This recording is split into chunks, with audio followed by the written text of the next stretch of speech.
높은 지위를 얻으면 나옵니까? 권력을 참으면 뭐 하십니까? 믿음이 없는데, 믿음으로 살지 않는데, 그것이 무엇이 자녀에게 축복이 되겠어요?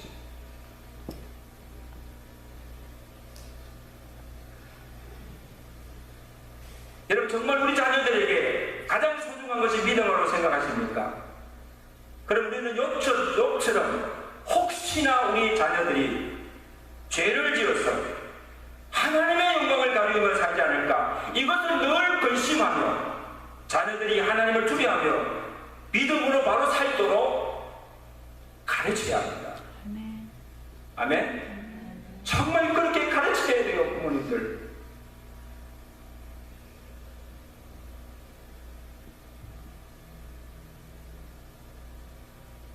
우리 고린도후서 7장 10절에 보면 우리가 하는 걸침이 두 가지 걸침이 있어요. 찾아봅시다. 정리합니다.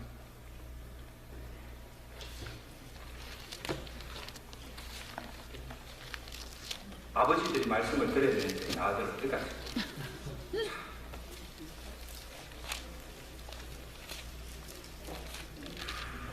고린도후서 7장 10절 나가주십니다. 시작. 8절 고린도후서 7장 10절 시작. 하나님의 뜻대로 하는 근심은 후회할 것이 없는 구원에 이르게 하는 회개를 이루는 것이요 세상 근심은 사망을 이루는 것이니라. 자, 여기 두 가지 근심 있죠? 하나님의 뜻대로 하는 근심, 또 하나는 것이 뭡니까? 세상 근심. 로마서 8장 7절에 보면 육신의 생각은 사망이요 영의 생각은 생명과 평안이다. 따라합시다. 육신의 생각은 사망이요 영의 생각은 생명과 평안이니라. 자, 이거 보십시오. 육신대로 살고 육신적으로 세상적으로 잘 되기만을 바라는 것은 육신의 생각이고 세속적인 생각이라는 거예요.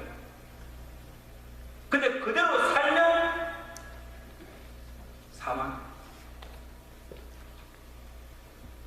그러나 하나님의 뜻대로 살고 믿음으로 사는 것은 영의 생각이요 그대로 살면 생명과 평안입니다. 믿으시면 안 해요. 이게 축복의 원리예요.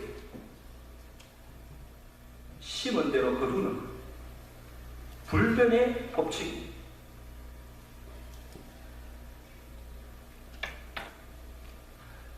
여러분, 예배가 왜 중요합니까?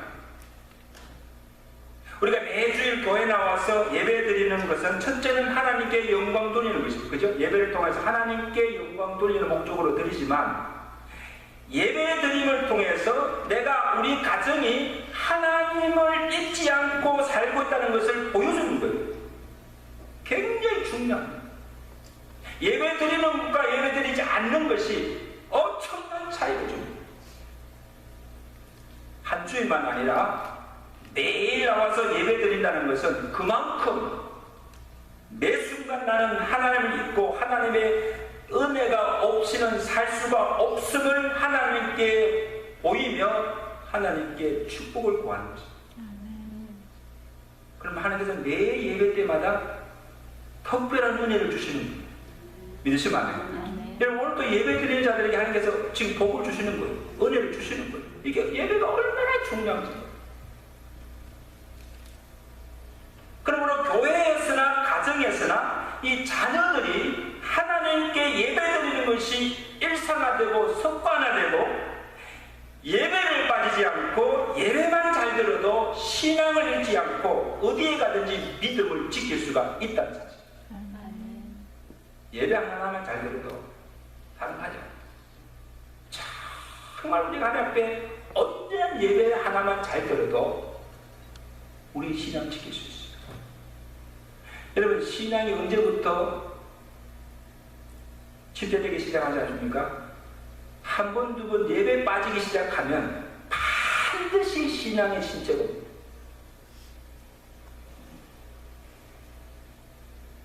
한번 시험해 보실래요? 한 달 동안 한번 예배 한번 빠져, 주일날 예배 빠져보십시오. 여러분, 심령이 어떻게 되는지.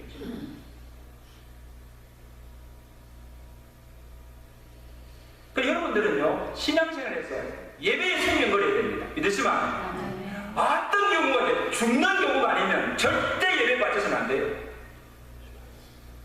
그게 생명거려야 돼요. 신앙의 승패가 예배에 달려 있습니다. 예배에. 저는 예배 빠지는 성도들을 믿음 있다고 보지 않습니다.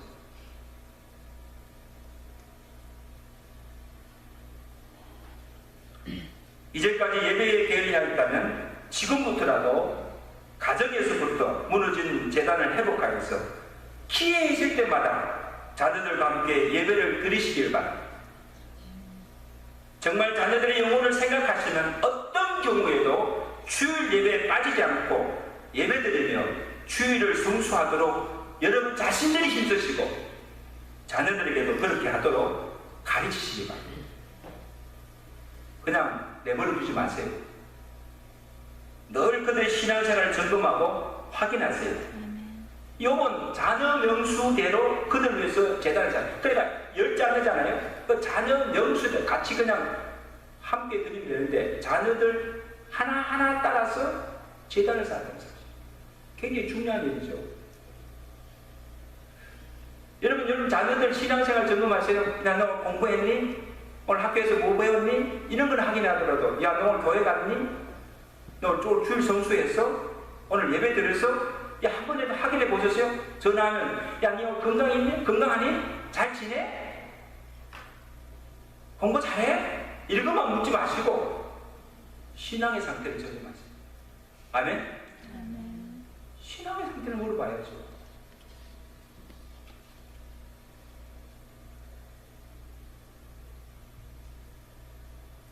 또 하나 중요한 것은 항상 하나님께 기도하는 일입니다. 여러분 욥이 자녀들을 위해서 제단을 쌓을 때마다 제사만 드린 것이 아니죠. 제사를 드릴 때 자녀들의 이름을 불러가면서 아마 그들 위해서 기도했을 거예요. 그렇잖아요. 아무개 첫째 아들 딱 불러놓고 제단 쌓으면서 그냥 드리겠어요? 아마 자녀들 거 머리에 손을 얹고 축복기도 했을 거예요. 날마다 아버지의, 어머니의 기도 속에 자녀들이 잘못될 수가 없습니다. 그래서 눈물의 라시는 그게 눈물의 라시는 망하지 않습니다. 망하지 않습니다. 아멘. 그렇게 믿으세요? 아멘. 내가 자녀를 위해서 눈물을 흘릴 만큼 기도한 만큼 하나님께 그 자녀들을 축복하신다는 거예요.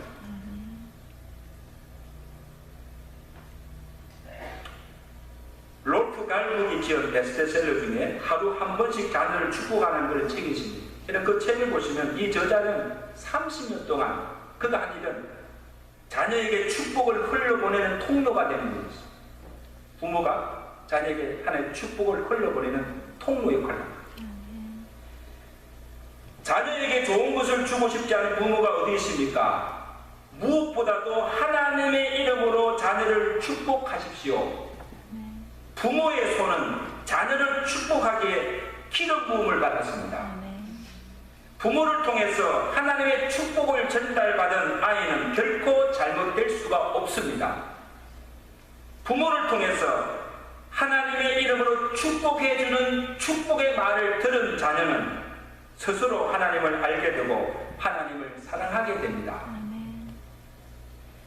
이렇게 자녀에게 하나님의 사랑과 힘을 전달하는 축복 사역이야말로 그 어느 것보다 자녀에게 중요한 일입니다. 아멘? 제가 3남매를 키우고 있어요. 부모로서 갈수록 절감하는 것은, 깨닫는 것은 자녀를 위해서 해줄 수 있는 것이 별로 없다는 거예요. 부모의 한계를 느끼는 거예요.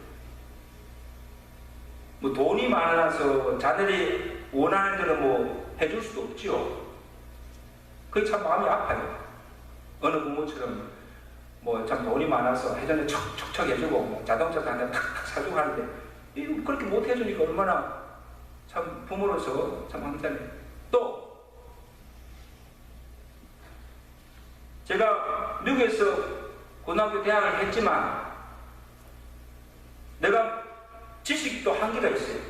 요즘 애들이 얼마나 또 많은 걸 배웁니까? 그러면 내가 좀 많이 알면 자녀들이 뭐 이렇게 어느 곳은 아빠 좀 뭐 도와주고 가겠는데 숙제도 제가 얘들은 다 잊어버려가지고 도와줄 수도 없어요. 또 이 미국의 학교 시스템이 매주 바뀌니까 어떻게 이게 돌아가는지도 잘 모르고 교육 시스템도 모르고 부모가 학교에 가도 뭐 해야 될지도 몰라. 이 부모가 참 미국에서 참 키우는 자녀들 부모님들 제 심정 아시죠? 여러분들 다 겪잖아요. 부모가 학교에 가서도 선생님한테 한번 컴플레인도 못해. 교육에도 한계가 있어. 인맥이나 백이 있으면 오늘 요즘 대학교 졸업해도 직장을 잘 못 받잖아요. 백이라도 있으면 한번 전화 타게 가지고 우리 아들이 이번 졸업했는데 너 줘. 이렇게 힘이라도 쓰겠는데 백도 없어. 목사로서 유일하게 내가 부모로서 자녀에게 해줄 수 있는 일은 뭡니까? 기도하는 것밖에 없어요. 기도로 돈 안 드니까. 한낮으로 자녀 이름을 불러가면서 기도하는 것밖에 없어요. 근데 가만히 생각해 보니까 이보다 더 확실한 방법이 없다는 거예요. 아멘. 아멘. 아멘. 이보다 더 확실한 백이 없다는 거예요. 아멘. 하나님 백으로 기도하니까. 아멘. 저는 그거 믿습니다. 아멘. 예. 여러분, 내가 내 자녀들의 인생을 책임질 수가 없어요. 하나님께 맡기고 하나님께 기도하면 하나님께서 저들의 갈 길을 인도하시고 그들의 일생을 축복하여 주심을 믿습니다. 아멘. 하루에 한 번씩이라도 자녀를 축복하면 하나님께서 그 자녀를 축복하십니다. 우리는 그것을 믿습니다. 아멘. 그리고 내가 자녀들을 위해서 기도하는 것도 중요하지만 자녀들에게 기도하는 법을 가르쳐 주세요. 무엇을 하든지 어떤 형편에 처하든지 늘 기도하면서 살도록 해주면 절대로 자녀들이 잘못되지 않습니다. 만약 내가 그렇게 기도했는데 잘못되면 저한테 오십시오. I guarantee. 여러분, 자녀들이 캠퍼스 생활이나 이게 직장 생활 하다 보면 아무리 어려울 때 많아요. 그래서 너무너무 힘들어서 자살하는 학생들 참 많잖아요. 그런 자녀들에게 믿음을 심어주고 정말 그럴 때 기도를 하는 걸 가르쳐줬다면요, 그들이 그렇게 하겠습니까? 절대 그렇게 하지 않죠.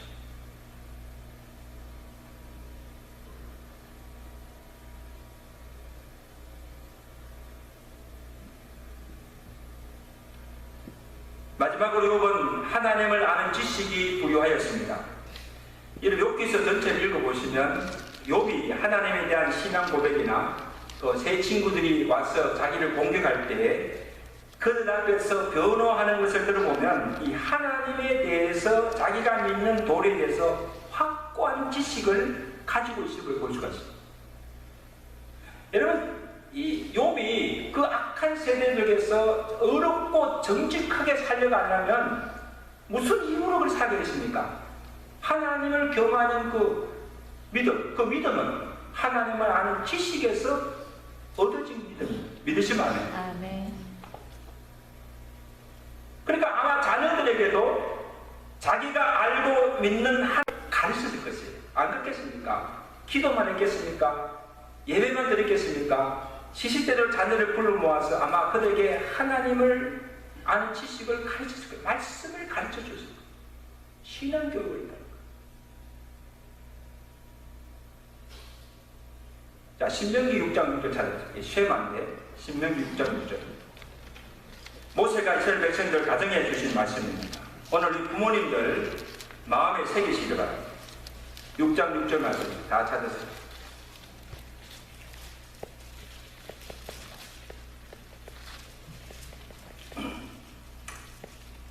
자, 나가겠습니다. 시작. 오늘 내가 내게 명하는 이 말씀을 너는 마음에 새기고 내 자녀들에게 부지런히 가르치며 집에 있을 때든지 일어날 때든지 이 말씀을 강론할 것이요 너는 그것을 손목에 메어 기호로 삼고 내 미간에 붙여 표로 삼고 내 집 문설주와 바깥문에 기록한 이런 것을 굉장히 중요한 말씀입니다. 이게 무엇을 말해주는가 하면 말씀의 기중성이에요. 여러분, 자녀 교육에 있어서 중요한 것은 세상 지식이 아니라 하나님의 말씀을 심어주는 겁니다.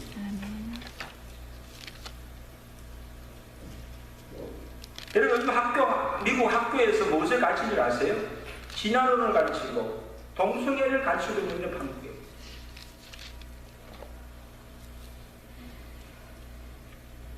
그래서 자녀들에게 부지런히 하나님 말씀을 가르치는 거예요. 부지런히. 그리고 항상 말씀을 보고 기억하도록 하라. 그래서 손목에 메고 미간에 붙여주고 문설주와 바깥문에 말씀을 기록하라는 것입니다. 이게 뭐가 하면 왜 그렇게 하십니까? 들어가고 나갈 때마다 말씀을 보고 기억하라. 어디에 가든지 말씀을 보고 한순간도 말씀을 떠나지 않도록 하기 위해서. 우리 성도들이 집에 가보면 이 사람 예수 믿는 가정이 아닌데 어떻게 알 수 있는 거 아세요? 한국 교회는 각 문패마다 교회 이름 문패를 붙이지만 보통 집에 가면 그 집에 벽에 선고 입자가 걸려 있고 선고 달력이 있고 이름은 예수 믿는 집안이에요. 그런데 십자가 붙어 있는 집, 십자가 있는 집도 있지만 어떤 집에는요 부엌에 가도 말씀이 붙어 있고 화장실에 딱 앉아도 그 앞에 말씀이 붙어 있고 잠자리에 누워서도 어떤 사람 천장에 붙인 사람도 있더라고요. 우리 교회 화장실에 말씀 선고 붙은 거 보셨습니까? 왜 이렇게 합니까? 장식용이 아니에요. 하나의 데코레이션이 아니라는 거예요. 집에 있을 때든지 언제든 말씀이 보여지고 말씀을 기억해 하고 우리 가정이 말씀을 떠나서는 살 수가 없다는 것을 늘 말씀을 기억하며 살도록 하는 게 믿습니다. 여러분 그렇지 않아요? 저거 집을 사서 보니까 뭐 공간이 비니까 그냥 붙이는 거 아니잖아요.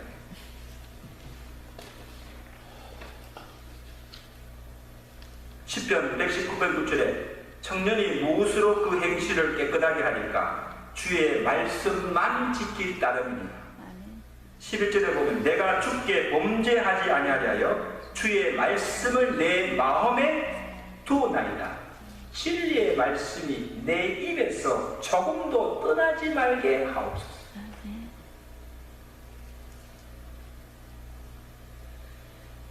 그러면 우리가 어릴 때부터 자녀들에게 하나님의 말씀을 자주 들려주세요. 그 말씀을 마음에 아예 새기도록, 인이 박히도록 계속해서 말씀을 가르쳐 주세요. 말씀이 있는 한 결코 곁길로 가거나 죄의 길로 빠지거나 잘못되지 않습니다. 왜? 말씀이 그를 지켜줍니다. 말씀이 악한 길로 가거나 죄를 짓지 않도록 막아줍니다. 내가 무엇을 하려고 할 때 언뜻 말씀을 기억하는 거. 내가 이러면 안 되지.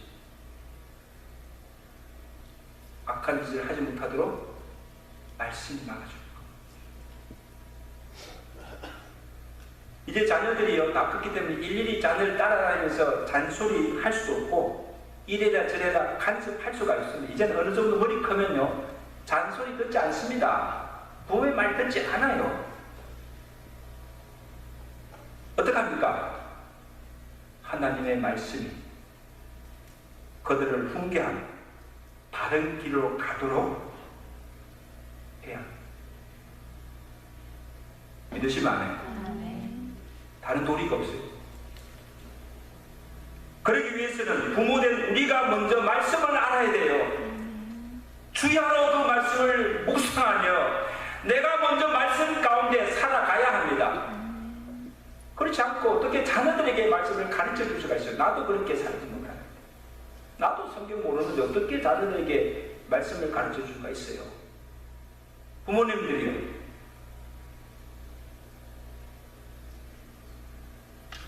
그래서 우리 교회에서 세 가지 말씀 훈련을 계속하고 있지 않습니까? 첫째는 뭔가 매일 큐티로 말씀을 묵상하고 있습니다. 그래서 새벽마다 새벽에 나오시는 분들은 큐티 본문을 가지고 말씀을 나누고 같이 기도하고 있습니다. 이게 얼마나 큰 은혜가 됩니까? 그리고 여러분 주보에 보시면 매 주간, 이번 주간 큐티 묵상 말씀 본문이 나가요.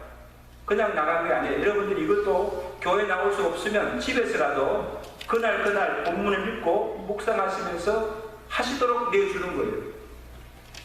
뭐 집에서든지 교회에서든지 어디서든지 말씀을 묵상하면 되니까. 여러분 매일 묵상, 이 큐티 말씀 주야로 묵상하시길 제가 축원합니다. 그 다음에 둘째가 뭡니까?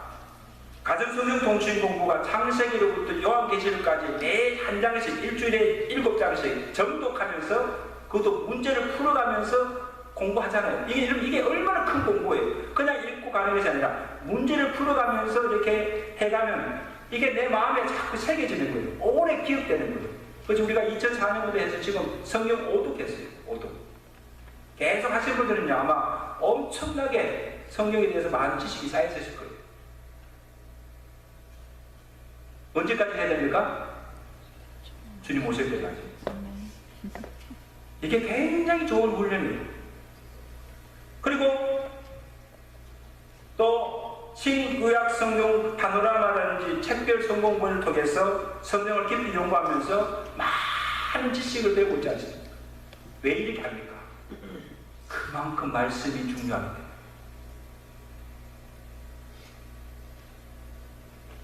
그래서 우리 교회에서 하는 것만, 여러분 다른 거 하지 마시고 오늘 교회에서 하는 것만 열심히 해도 웬만한 성경 지식을 쌓을 수가 있습니다. 그래서 답사 내가 알아야 가르칠 수 있고, 내가 알아야 신앙생활도 제대로 할 수 있어요. 뭘 알아야 하죠. 알아야. 이제 말씀을 했습니다. 사랑성도 여러분, 오늘 우리의 가정이 행복하게 살 수 있고 또 우리의 자녀들이 잘 살 수 있는 길은 욥의 신앙을 본받아서 하나님을 경외하며 믿음으로 바로 사는 길밖에 없는 줄로 믿습니다. 그러니까 예배와 기도와 말씀 이 세 가지 악한 세대 가운데서 우리의 가정과 자녀를 지킬 수 있으며 행복하게 살아가는 원천임을 기억하시고 오늘 주신 말씀대로 살아가시는 성도들 되시고 우리의 가정들 되시기를 기억하니 축원합니다.